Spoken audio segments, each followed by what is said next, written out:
Welcome to How to Save Your Marriage with Nicola Beer, a full show of tips and practical strategies to repair, rebuild, and strengthen your relationship. If you are currently stuck, wondering if your marriage can be saved, or you know you want to save it but don't know how to go about changing it, this show is for you. To book your free marriage strategy session with Nicola, get the free marriage ebook or donate. If you are enjoying the show and want to help keep it flowing, visit www.nicolabeer.com. Hi and welcome. I'm so happy you're here. Thank you for tuning in and thank you for your support. I hope you're having an awesome day or evening wherever you are, and I just want to honour you for listening to this particular audio because it's a very sensitive topic we're talking about today, and this is what to do if you have been hit by your husband or wife, if there's been an incident of physical abuse. Now, the reason I'm talking about this today is because actually I have, over the years, had many men and women come to me to say their husband has hit them, their wife has hit them, and they're not sure what to do. Do they stay in the relationship or do they leave?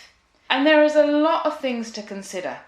And because there's a lot of things to consider, and because every single situation is completely unique and completely different, it doesn't help to go and ask family and friends what to do. Some people will tell you, call the police.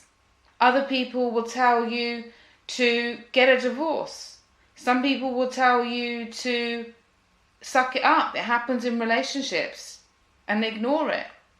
Other people may tell you, which can be even more painful, that it's your fault, that you must have done something, or that they don't believe you. And this can then be a double trauma, the trauma of the event and then the trauma of other people's reactions. So when men and women come to me and say, look, my spouse has hit me and I'm not sure what to do, they've attacked me, I guide them through some topics to think about so that they can make an informed decision, so that they can sit down and really process what has happened. And also talking it through, if they have the benefit of working with someone online, then this can be really helpful, who is a specialist in relationships and knows how to help in these situations. Note that this is different if there is repeated physical abuse. If there is repeated physical abuse, I recommend that you seek help and that you seek safety, because no one deserves to be in a relationship where they do not feel safe and where they do not feel. So if this has happened for you, then what I recommend you do is you listen to this maybe once or twice, maybe have a notepad and pen with you, go through it, and then at the end, listen to your own thoughts and feelings after you've gone through the things I'm going to give you to consider. Sit and meditate somewhere, sit and try and process it somewhere, and then this will help you to start to move on and to make the decision that's going to be ultimately right for you. So let me share what I received a few months back from Linda. Obviously I've changed the name to protect her identity. Nicola, I've been listening to your podcasts and I wondered if you can help me. My husband hit me 2 days ago in a drunken argument in the hotel room. I'm still in shock, scared and not sure what to do. Linda then booked an online appointment with me and we discussed what happened. And here is how our conversation began and what helped her decide what to do next. The first thing I asked her was, do you feel you or your children are at risk or that he might hit you again? No, he never does anything in front of the children, and he's generally a soft and loving person 99% of the time. Has anything happened like this before? I asked. No, he smashed a plate before when drunk, punched a door and kicked a wall. Probably 4 or 5 incidents like this, but never touched me in the 16 years we've been married.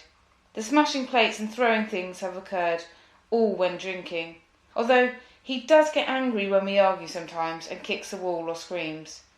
Not in a girly way, but in a raging scream. So sorry to hear that. Has he shown remorse for you, for what he has done? And do you really believe he understands how much he has hurt you and the damage caused to your relationship? Yes, he has shown remorse. He's given me chocolates and flowers, but I don't want them. He wrote me a letter of an apology, but I can't accept it. I'm too hurt. Okay, that's understandable. These are nice gestures, and often women and men cannot accept apologies unless other actions are taken. Is he willing to get support to manage the anger, to rebuild the love and trust in the relationship, do you think? Have you asked him this? I don't know. I think he's willing to do anything. He says he is, but I'm not sure what I want anymore, and that's why I thought I'd come to you. Okay, well, there are a few things to consider. For many husbands and wives who have been hit, to fully forgive and let go of the past and give the relationship another chance, they need 1. To know that it's not going to happen again, safety. 2. Actions to rebuild trust, connection and love. Therefore, if all you've had is gifts and words, it's unlikely you're going to feel any different or like you can let go of the past. To believe it is not going to happen again, you will need to see your husband or wife address the issues and work on the relationship. It's really all about the actions. When I work with men and women to heal after the physical abuse has happened, I focus on anger management, anger release hypnosis and hypnotherapy, and if also needed, hypnotherapy to reduce alcohol, manage alcohol, control alcohol, or any other substance that is getting in the way. For the person that's been hurt, I focus on calming anxiety and processing the feelings so that the pain can be released. And I also focus on online exercises and sessions to reconnect the couple so that they can feel happier and closer. Now, when women or men are unsure on what to do, then I share these things to consider. So here are the things to consider. The first one is to consider, do you feel safe? Trust and safety is essential for a happy and rewarding relationship. If you don't feel safe at any point, it's important to leave straight away. If you're scared of their reaction if you leave and feel under threat, seek advice from a lawyer, contact